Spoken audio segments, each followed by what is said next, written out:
குழந்தைய கொடுக்குறாம்பாள் பாலா திருப்புர சுந்தரி. யாருன்னா எல்லாருக்கும் தெரிஞ்சது விநாயகர், முருகன், ஐயப்பன். சிவனுக்கு ஒரு மகள் இருக்கா, அவதான் பாலா திருப்புர சுந்தரி.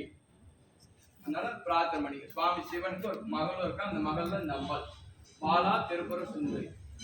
ஓம் யோபா புஷ்பம் வேதா புஷ்பவான் பஜாமான் புஷ்மான் பவதி சந்திரமான் அப்பா புஷ்போ ஓம் புஷ்பவான் பஜாமான் புஷ்மான் பவதி ஏவம் வேதா யோபா வாயதனம் வேதா வாயதனவான் பவதி தத்ராணிபா அப்பா வாயதனவான் பவதி தத்ராணிபா அப்பா வாயதனவான் பவதி சம்பஸ்வரோபா அப்பா वायदनवान् भवति य एवं वेद यो वायदनं वेद वायदनवान् भवति अग्निर्निपा अपामायदनं वायदनवान् भवति संपत्स्वरूपा अपामायदनं वायदनवान् भवति अग्निमेले प्रोगीतो यज्ञस्य बोधमुचितो